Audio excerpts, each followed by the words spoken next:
Abra sua Bíblia em Romanos capítulo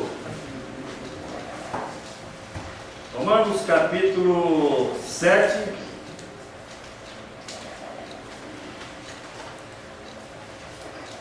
do versículo 14 ao 25.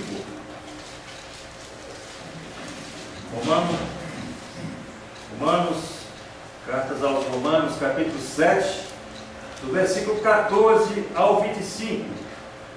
A palavra de Deus nos fala nesta noite. Amém? Amém.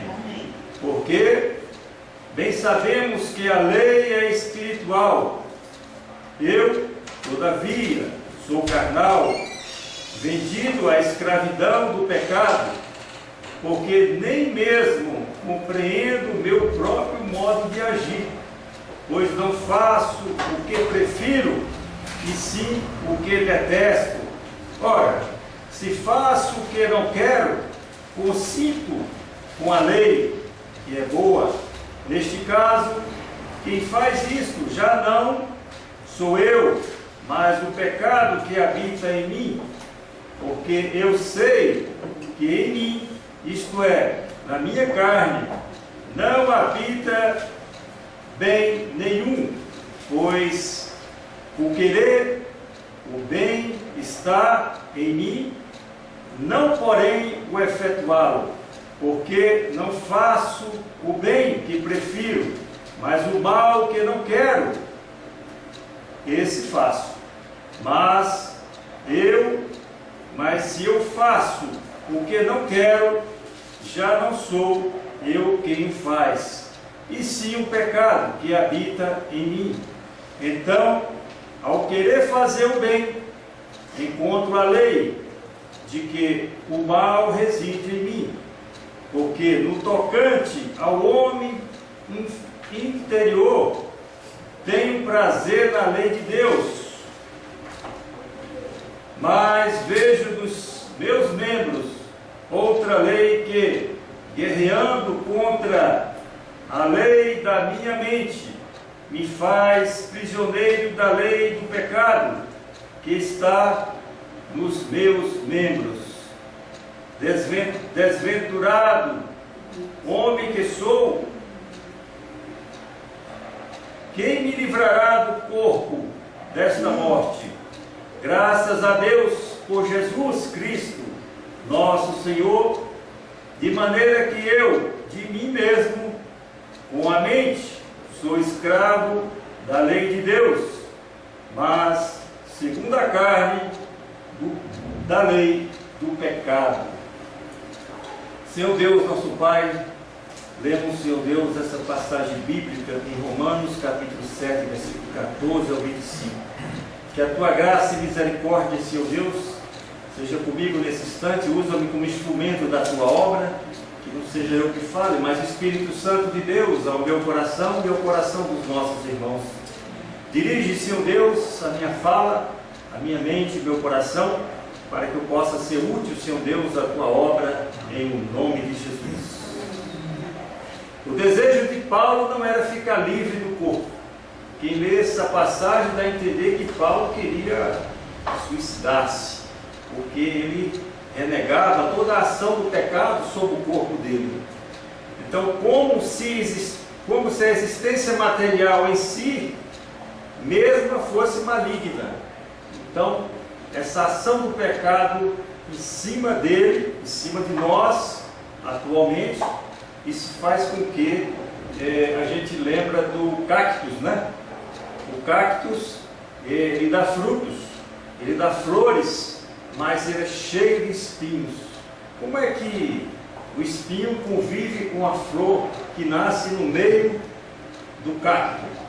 Não é? Então isso faz pensar sobre o cacto.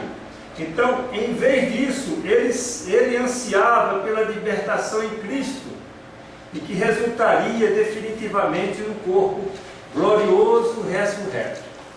Então, Paulo aprova totalmente o mandamento de Deus. Em todas as cartas de Paulo, nós percebemos que Paulo aprova totalmente é a orientação de Deus, embora que o pecado permanecesse dentro de Paulo. Então, veja aí no versículo 21, na sua Bíblia, onde fala: então, ao querer fazer o bem, encontro a lei de que o mal reside em mim. Então, existia ali com Paulo duas forças impulsoras, a carne e o espírito. Essa guerra que nós hoje ainda travamos dia a dia, a carne e o espírito. Então, primeira força é o eu regenerado em Deus. Somos nós regenerados em Deus, não por nós mesmos, não fomos regenerados por nós mesmos, mas pelo Espírito Santo de Deus. Esta é a primeira força. E a segunda força do pecado que habita no crente e continua a operar. É outra força. E então, com maior ou menor intensidade. Eu lembro que lá em Maceió, vocês podem olhar também no vídeo, lá tem uma feira que é radicalmente, literalmente no meio da linha de trem. Então era uma feira e decidiram fazer uma estrada, uma linha férrea, e os feirantes não quiseram sair, e realmente não saíram. Interessante que essa feira tem os horários do trem passar no meio da feira, em Maceió. É Recife, não? Maceió, pode pesquisar. No meio da feira o trem passa. E naquele horário, todos tiram as suas banquinhas do meio para o trem passar.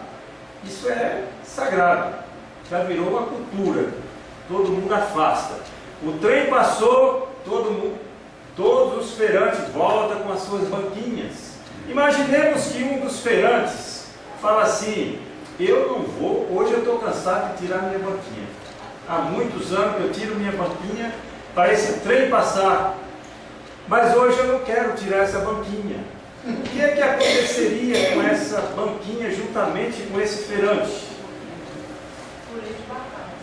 Exatamente, era praticamente um suicídio, né? Isso quer dizer o seguinte, que o pecado ele sempre está vindo como um trem em nossa direção, e nós não podemos ficar na frente desse pecado. Temos sempre que nos desviar. A diferença é que o pecado ele não tem horário como o trem. Lá tem o horário do trem passar. Só que o pecado ele não diz: olha, às 14h25 eu vou passar aí na sua casa, ou no seu trabalho, ou na sua vida. Não, ele passa assim, minuto a minuto, segundo a segundo. E isso faz com que esse entendimento, essa comparação faz com que nós não devemos ficar na direção do pecado, como um feirante poderia ficar na frente do trem. Mas, Romanos capítulo 3, versículo 23, ele fala que: pois todos pecaram e estão destituídos da glória. Todos nós estamos destituídos da glória. Não há nenhum homem ou mulher que possa dizer que está sem pecado. Então, quero trazer uma breve mensagem aos irmãos sobre o tema miserabilidade humana universal. Essa miserabilidade no perfil, no viés espiritual, mas que também reflete na vida física, material, familiar da pessoa. E são 5 cenários importantes sobre esse tema: a miserabilidade universal humana. São as circunstâncias ou estado daquilo que é miserável. Muitas pessoas se diz milionário, ricos, bilionários, mas espiritualmente são miseráveis. O primeiro cenário trata-se da queda do homem, lá em Gênesis. Essa queda do homem, a Bíblia ensina que o homem deveria obedecer ao Senhor. Deveria obedecer ao Senhor. Só que, aos dias de hoje, continua a desobedecer. Então, Deus exigiu da parte do primeiro homem, que é Adão, a obediência de não comer o fruto da árvore do conhecimento do bem e do mal, cabendo também a Adão a discernir entre o bem e o mal, orientado por Deus. Olha, isso aqui é o bem, isso aqui é o mal. Isso é a vida, isso é a morte. Isso, a própria palavra de hoje diz isso aí. Olha, isso é vida, isso é morte. Quem vê a palavra de Deus. Eu vejo que, eu lendo um vídeo, um indonésio afirmava que tinha um controle sobrenatural dos crocodilos. Um indonésio. Eu vou nadar nesse lago para mostrar que eu tenho o poder, o controle e a soberania sobre os crocodilos. E esses crocodilos estavam lá famintos, assim como o inimigo está ao derredor nosso, famintos também. E ele era um religioso e disse que ia nadando e cantando mantra. Ele era um xamã, que quer dizer aquele que enxerga no escuro. Xamã, aquele que enxerga no escuro. E queria nadar naquele lago cheio de crocodilo, porque ele tinha o poder de controlar os crocodilos. E o que aconteceu é que os crocodilos não gostou muito dos mantras dele. Não gostou. E atacou esse indonésio e ele foi triturado pelo crocodilo. Então, o que tem a ver isso, irmão Sebastião, com o pecado? Isso tem muito a ver com o pecado, porque muitas das vezes pode-se pensar, mas eu vou nadar sobre o pecado porque eu sou crente. Eu sou crente e o pecado não vai me pegar. Eu vou nadar sobre o pecado e vou fazer o Pai Nosso, até o credo, né? Mas o inimigo, muitas das vezes, ele é estrategista também. Nós não devemos abusar da bênção, da misericórdia, da graça, da justiça do Senhor, porque nós não podemos fazer isso. Isso é muito comparável a essa pessoa que dizia que tinha controle sobre os crocodilos. E assim também nós não temos esse controle sobre o pecado. A partir de hoje até 31 de dezembro, é 30, né? Eu não vou pecar mais. 31? É, não vou. Então vou nadar sobre os pecados, mas não vou ser pecador durante até 30 de dezembro. E isso não pode acontecer. Gênesis capítulo 3, versículo 23, fala que Adão foi, vamos dizer assim, despejado do jardim do Éden. Despejado foi retirado por Deus, quando o Senhor fala, o Senhor Deus, pois, o lançou fora do jardim do Éden, para lavrar a terra de que fora tomado, limpar o jardim, porque Adão já estava em pecado, e Deus purificou o seu jardim-templo. Isso quer dizer muito que Deus limpou aquele jardim onde Adão até então poderia estar. Apocalipse 21, 27, ele fala, nela nunca jamais penetrará coisa alguma contaminada, nem o que pratica abominação e mentira, mas somente os inscritos no livro do Cordeiro. Então vai retornar ao jardim só aqueles que estão no livro do Cordeiro. E é isso que nós temos que batalhar dia a dia, para que nós mereçamos estar no livro do Cordeiro. Por quê? Isso trata-se da salvação. Porque também lá em Apocalipse 20, versículo 12, versículo 15, ele diz, e se alguém não foi achado no livro da vida, esse foi lançado para dentro do lago do Paranoá. do Lago de Fogo, se fosse do Paranoá, dava para ir nadando nessa prova. Atravessava lá para o outro lago, Lago Norte. Mas aqui fala que para dentro do Lago de Fogo. É terrível. Não é água, não. É fogo. Aquele que não está no livro do Cordeiro, não estará. Então, isso é um chamado para toda a humanidade. As portas estão fechando. Jesus está às portas. Então, isso é um edital, vamos considerar que já é um edital de convocação para a humanidade se preparar para a salvação. E aqueles que não quiserem o Senhor como único e verdadeiro Salvador, estará no lago de fogo. E esse edital de chamamento para toda a humanidade é um edital único. É comum abrir edital de concurso, né? E acaba o prazo, aí fala assim, foi renovado o edital do concurso. Não é? Foi renovado. Então você pode se candidatar mais uma vez, ou se não foi, pode se candidatar. Mas o chamado para a salvação em Cristo Jesus, ele é único. Ele não tem outro edital, não vai haver outro edital de chamamento. Essa é a única oportunidade. E esse alerta divino não está somente para o primeiro homem, para Adão. É só para Adão. Não, é para nós também, para aqueles que estão fora do caminho do Senhor.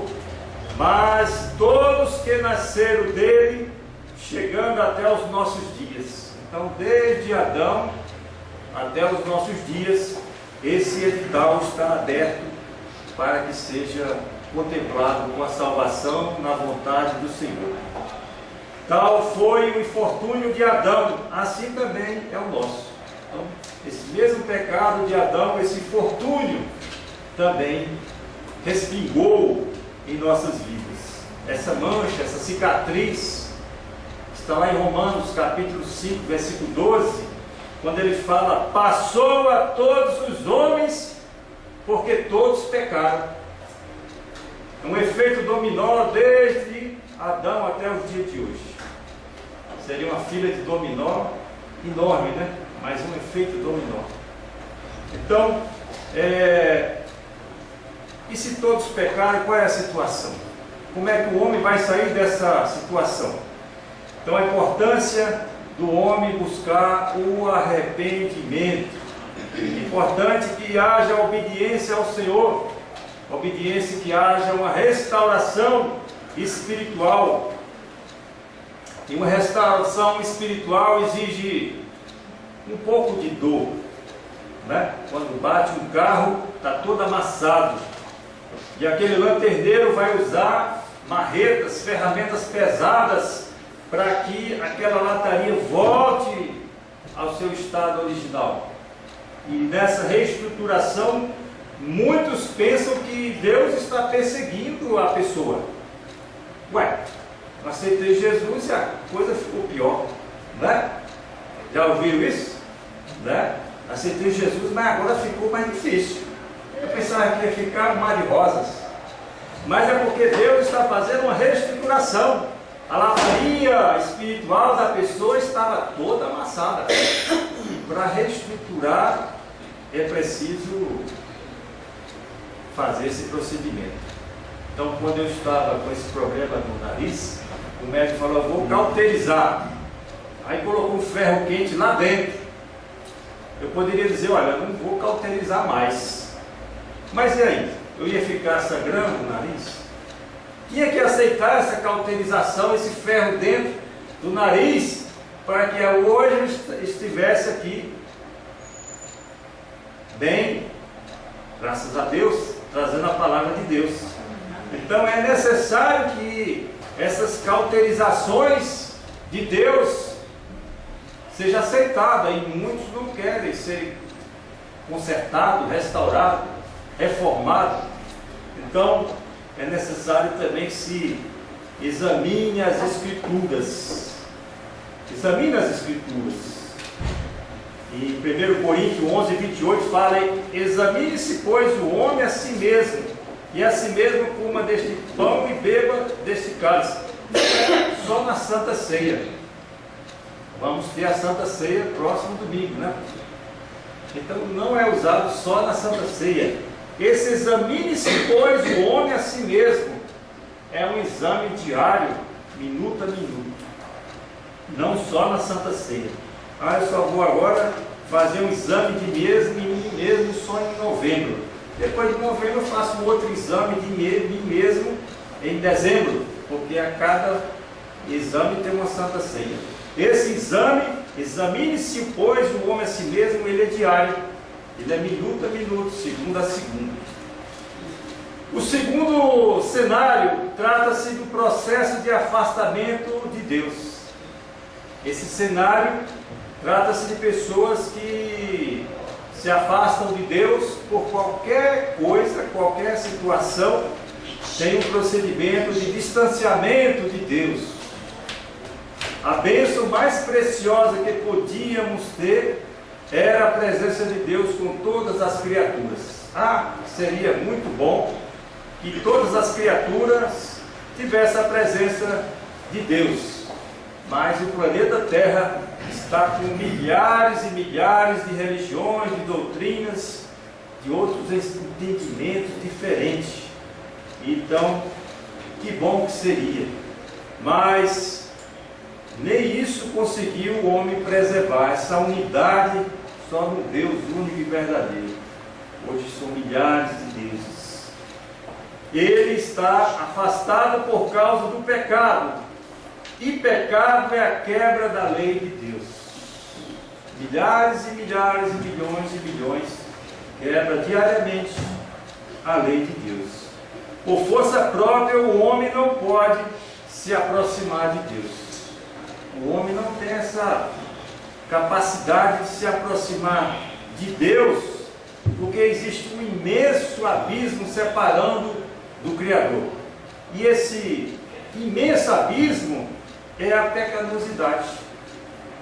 Quando se peca, se cria um grande abismo que você não se chega mais próximo de Deus.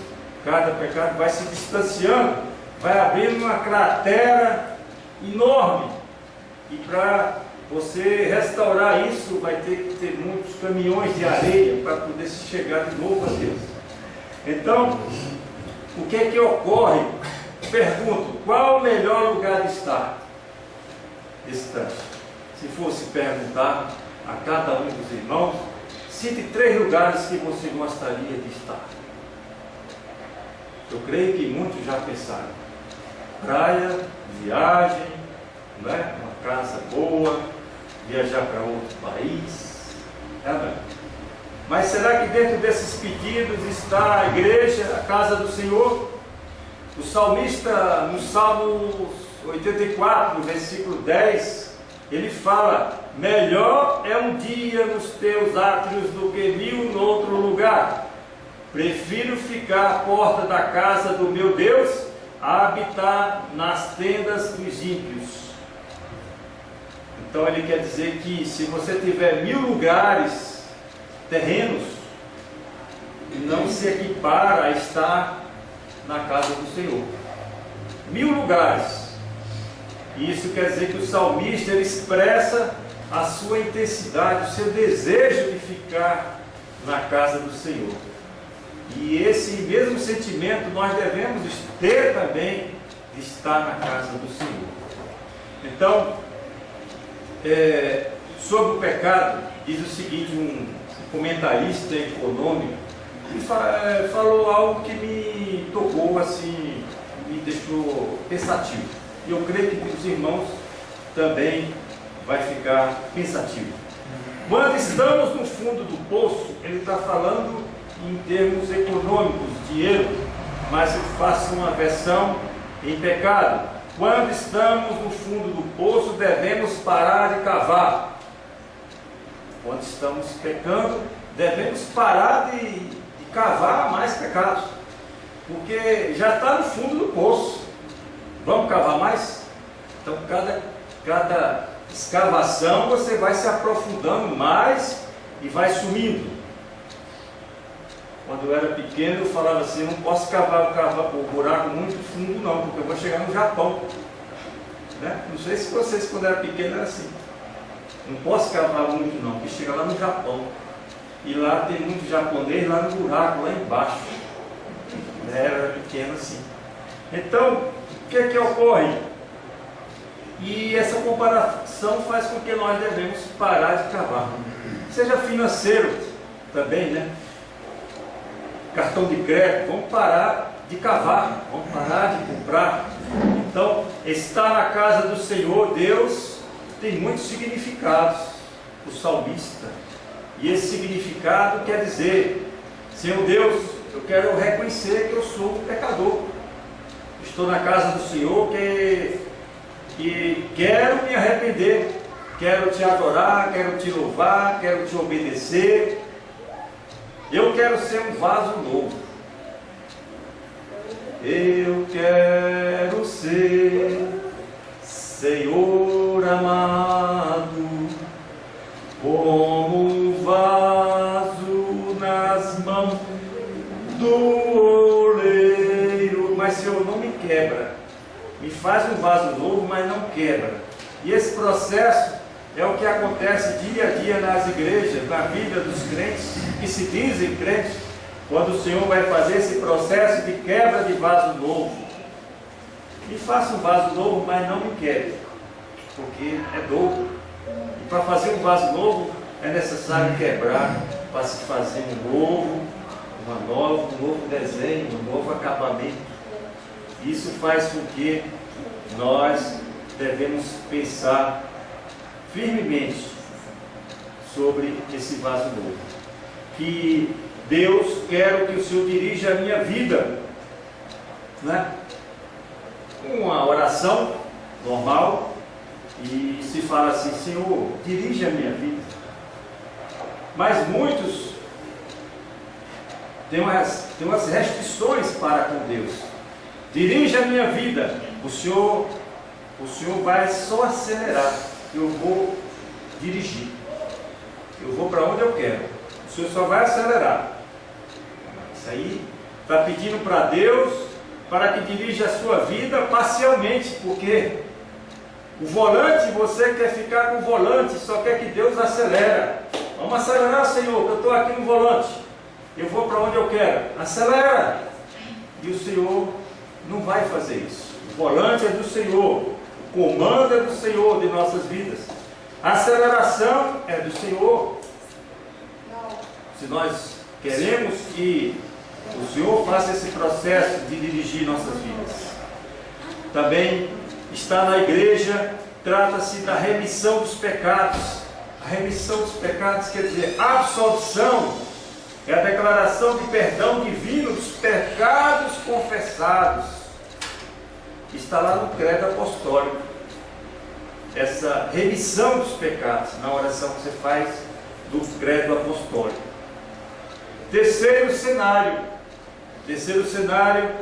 trata-se do que está acontecendo com muita intensidade. Trata-se do sofrimento humano. Sofrimento humano. E desde a primeira transgressão decorreu todas as mazelas humanas. Desde Adão vem esse processo de efeito dominó até os dias de hoje. A dor, o sofrimento, a depressão, a miséria, a violência, todas as crises em relacionamentos, tudo isso vem lá de Adão. Não podemos medir a consequência desse grande mal, esse sofrimento humano. Nós não temos um pecadômetro, né? Para medir quanto é que está o pecado. Um pecadômetro, não existe esse aparelho. Visto que não podemos nem mesmo imaginar um mundo sem dor.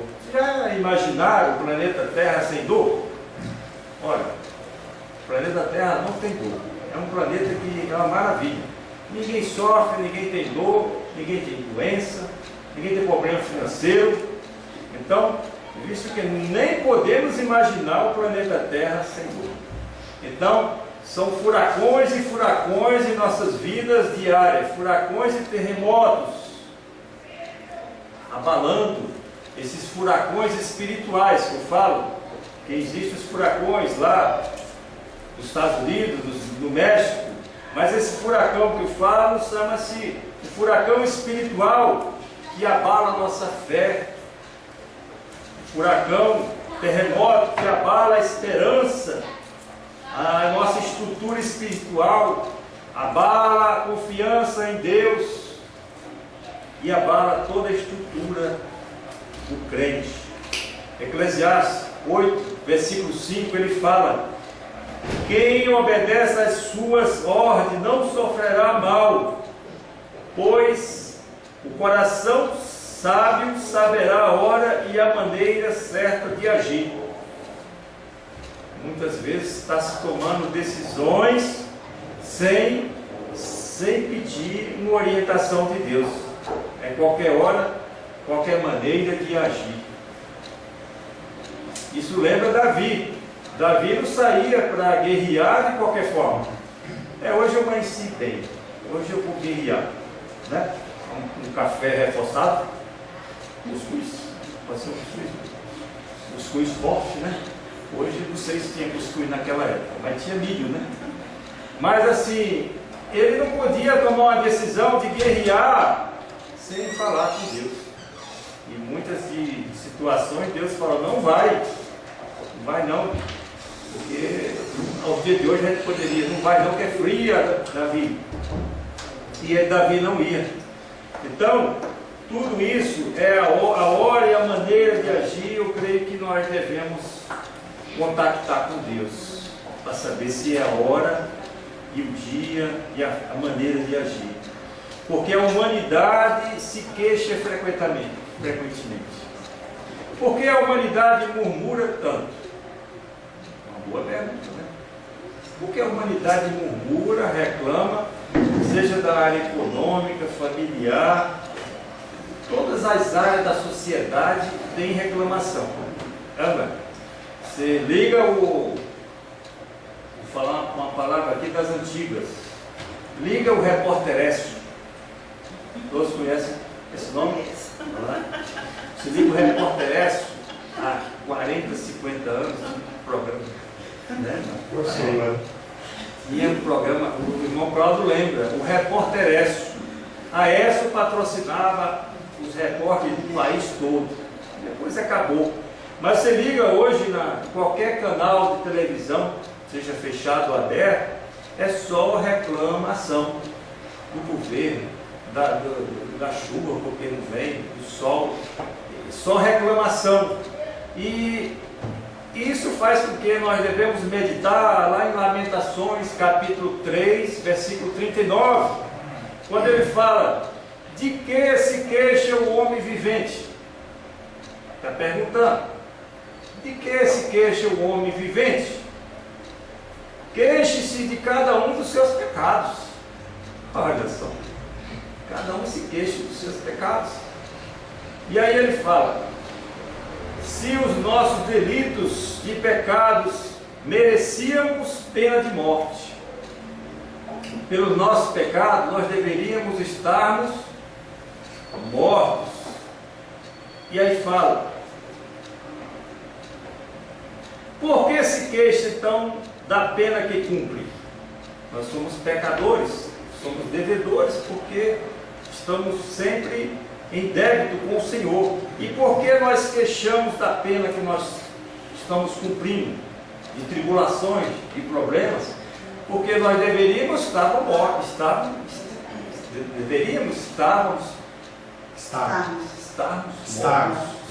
mortos. Amém? Amém. Nós deveríamos estarmos mortos.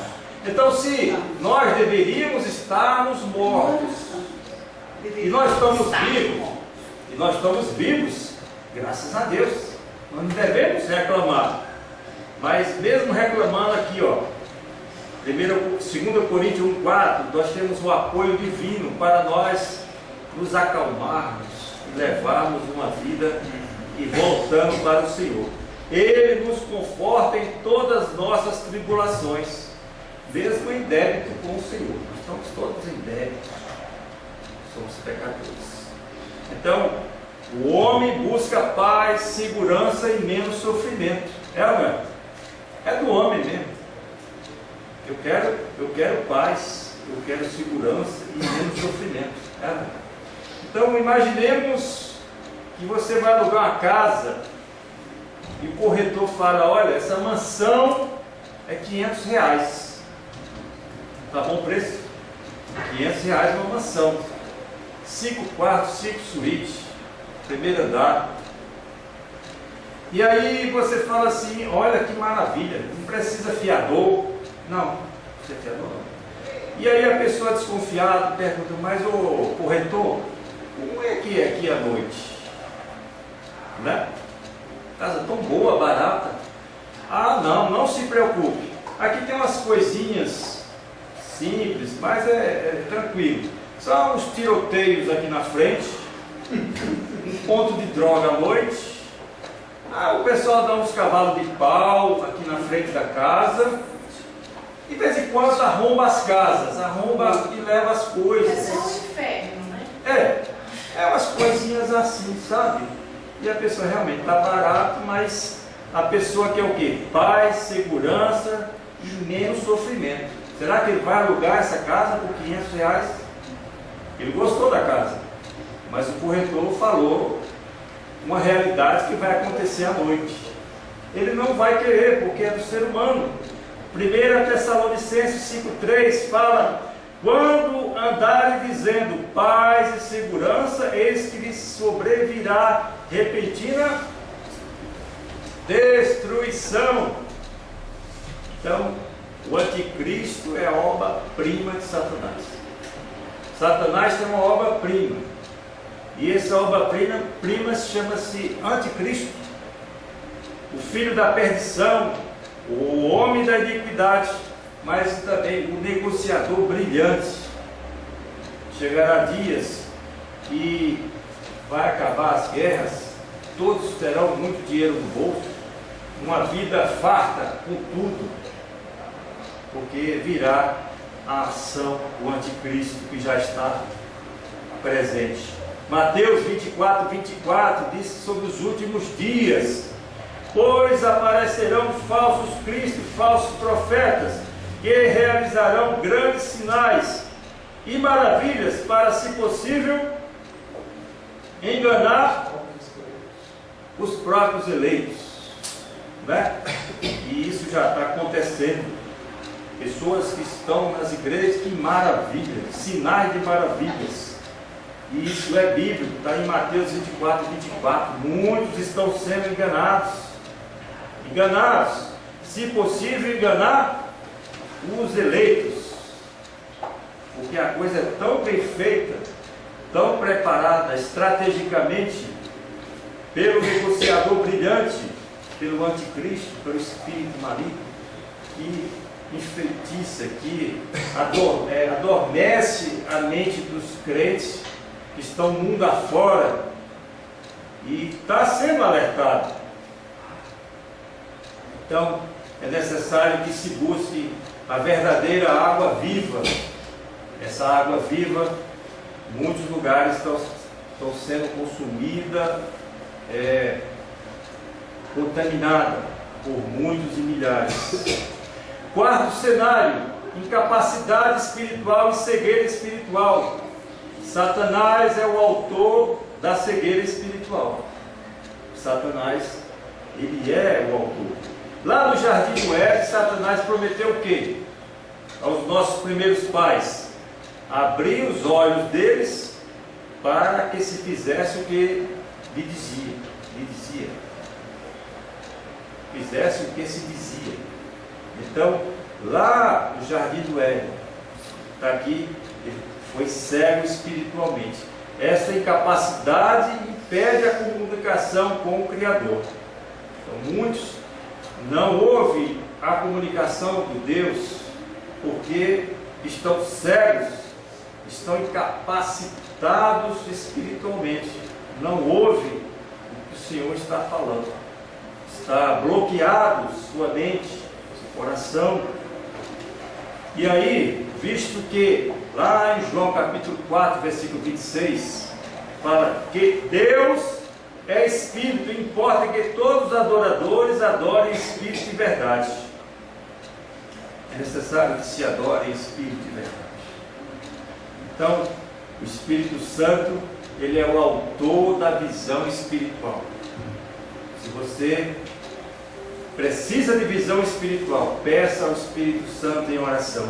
Efésios capítulo 5, versículo 8, ele fala: porque noutros tempos eras trevas, mas agora sois luz no Senhor. Andai como filho da luz. Nós devemos andar como filho da luz. E a luz, quando chega na escuridão, as pessoas ficam até incomodadas, né? Se o crente chegar no lugar, terça-feira a minha chefe vai fazer a festa do Halloween dentro do escritório. Tá lá, a mesa, tudo lá. Mas só a minha presença e a minha observação, isso vai tornar um desconforto para eles. Porque diz assim, para que isso? O que é que isso vai nos ajudar? Estamos comemorando o quê? O que é que isso nos vai melhorar? Né? Poderíamos estarmos agradecendo a Deus, porque estamos chegando no final do ano, uma ação de graça, né? Mas não, porque a cultura das empresas dos Estados Unidos irradiou pelo planeta todo. E agora? Então, ainda bem que eu trabalho na rua e eu creio que se tiver um outro serviço agendado de manhã, chefe, eu tenho que sair porque eu tenho que atender essa hora de serviço, deixar ela com o Halloween dela lá. Amém? Olha só. Amém.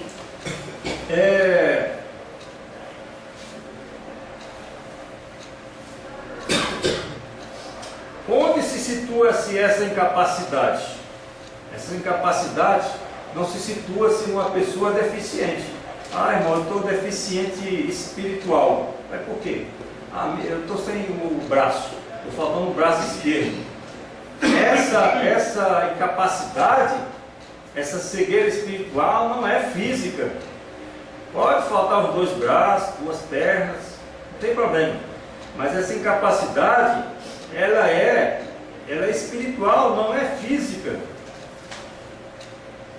Isso faz com que nós devemos pensar, lá em Filipenses capítulo 2, versículo 13, que porque Deus é o que opera em vós, tanto querer como efetuar, segundo a sua boa vontade.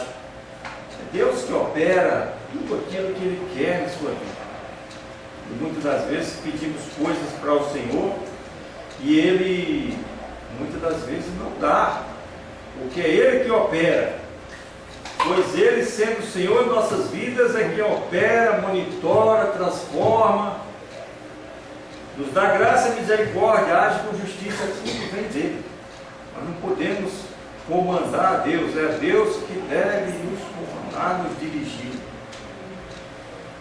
E o quinto cenário e último, trata-se da presente condição e a consequência para a humanidade.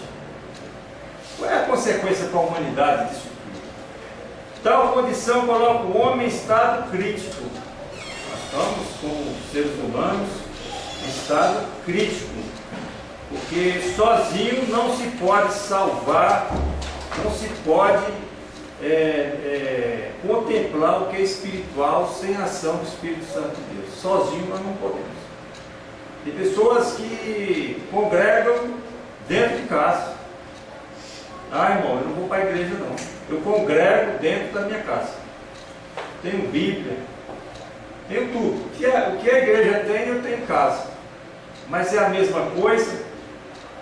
Não é. Então, e sem Deus de nada adianta praticar boas obras, né? Podemos ir lá na favela, distribuir várias coisas, mas é suficiente essa obra? Tem muito mais que nós podemos desenvolver na obra do Senhor. Em Apocalipse 22, 12 fala que escutem, eu venho em breve, a minha recompensa está comigo, para retribuir a cada um de acordo com as suas obras que praticou. Esse é o chamamento. O que é que nós temos praticado para com o próximo? O que é que nós estamos praticado para a obra de Deus? O que é que nós estamos desenvolvendo? E todo esse processo, o fim disso tudo, a punição é ainda aqui na terra. Essa punição, esse processo todo, nós, todos aqueles que estão de forma desestruturada, vamos pagar aqui. Lá em Gálatas 6, 7, ele nos dá uma visão assim, como se a pessoa plantasse espinheiro e fala assim: eu vou colher muitas uvas doces, só que ele plantou espinheiros. Como é que ele vai colher uvas doces? Por quê? Gálatas 6, 7 fala: não erreis, Deus não se deixa escarnecer, porque tudo que o homem semear, isso também ceifará. Que se plantou espinheiro, colhe espinheiro.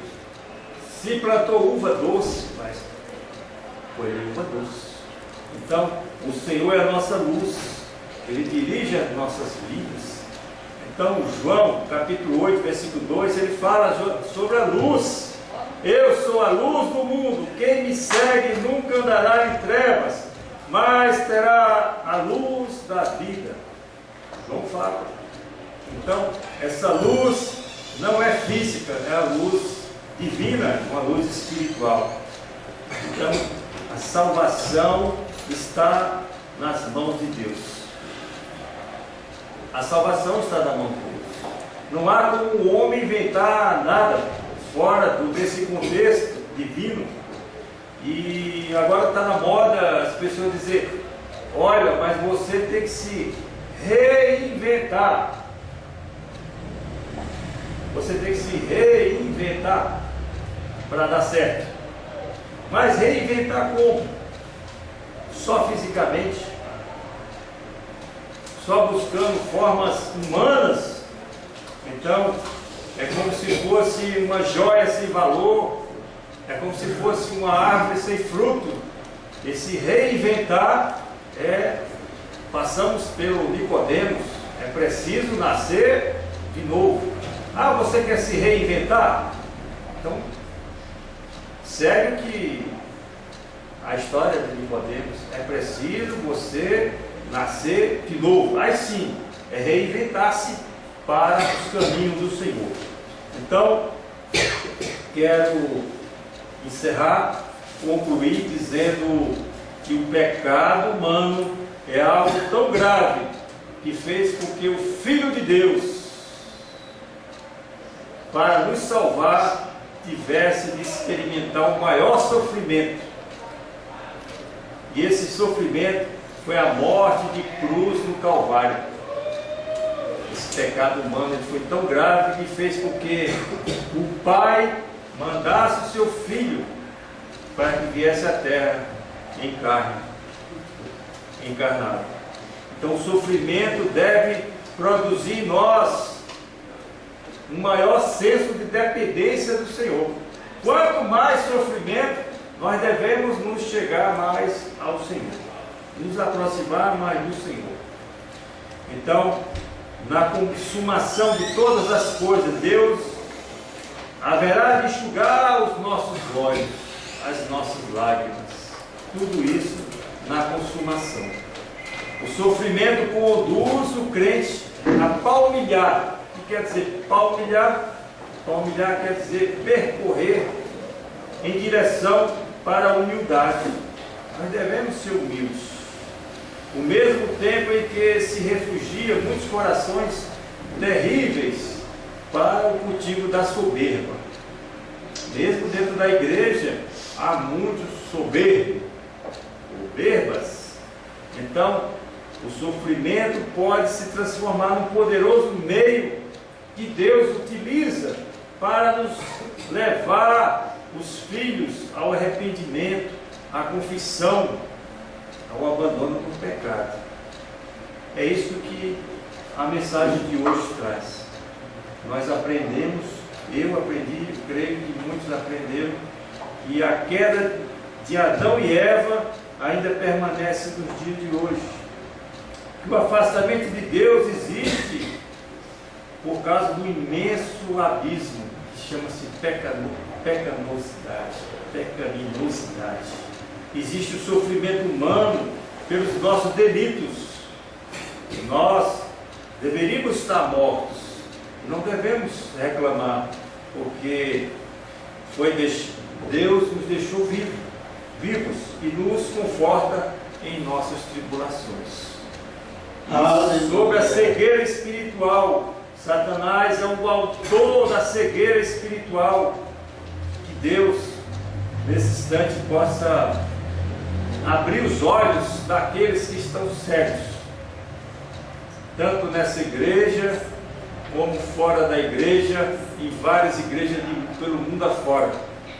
Que Deus tenha misericórdia e faça com que as pessoas caiam essas pedras, esses bloqueios de visão espiritual, e que a nossa condição e consequência para a humanidade.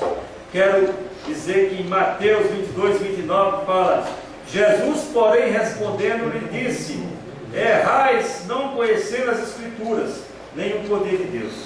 Então, nesse instante, precisamos selecionar mais os nossos alimentos espirituais, nosso alimento espiritual, fazendo com que nós busquemos a armadura de Deus, porque só a armadura de Deus nos vai nos reestruturar para a batalha do dia a dia, a armadura de Deus. E essa armadura de Deus não vem no shopping, não vem em feira livre, não vem na farmácia. É preciso buscar na palavra de Deus. Amém? Que Deus abençoe a todos.